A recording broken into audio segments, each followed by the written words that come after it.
The desert stretched wide and hot, its sands shimmering in the sun. God had rescued the Israelites from slavery in Egypt, and now they camped at the foot of a tall mountain called Mount Sinai. The people pitched their tents, lit their campfires, and waited.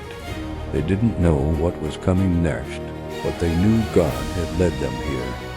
One morning, Moses climbed up the mountain, his robe brushing the rocks, his staff in hand. Thick clouds gathered at the peak, swirling with thunder and lightning. The people looked up in awe and fear. At the top, Moses stood before the presence of God. The mountain shook, and a trumpet-like sound filled the air. God's voice spoke, deep and powerful. "Moses, I am the Lord your God, who brought you out of Egypt. Tell the people to obey my words, for I will give them commandments to live by." When Moses returned to the camp, the people were trembling. They had seen the lightning, heard the thunder, and felt the mountain quake. Moses raised his hands and told them, "God will give us his laws, so we may live as his people." Then God gave 10 commandments, written on 2 stone tablets. "You shall have no other gods before me. You shall not make idols or bow down to them. You shall not misuse the name of the Lord your God.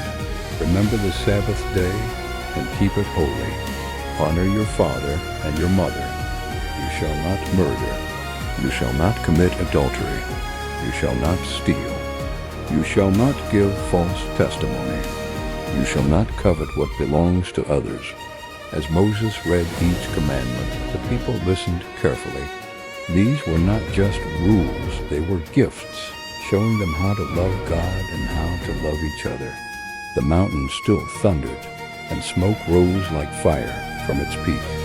The Israelites cried out, "Moses, you speak to us, and we will listen. But do not let God speak to us directly, or we will die." Moses calmed them. "Do not be afraid. God has come to test you, so that you will fear him and not sin." For 40 days and nights, Moses remained on Mount Sinai. He spoke with God, and when he came down, his face shone with light. In his arms he carried the stone tablets, engraved by the very finger of God. The people gathered around him in awe. The 10 commandments would guide them, not only in the desert, but for generations to come.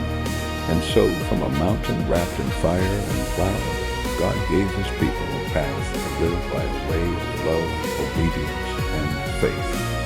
So, my dear children, the 10 commandments remind us how important it is to love God first and to treat others with kindness and respect. God gave these commandments to help us live in peace with him and with each other.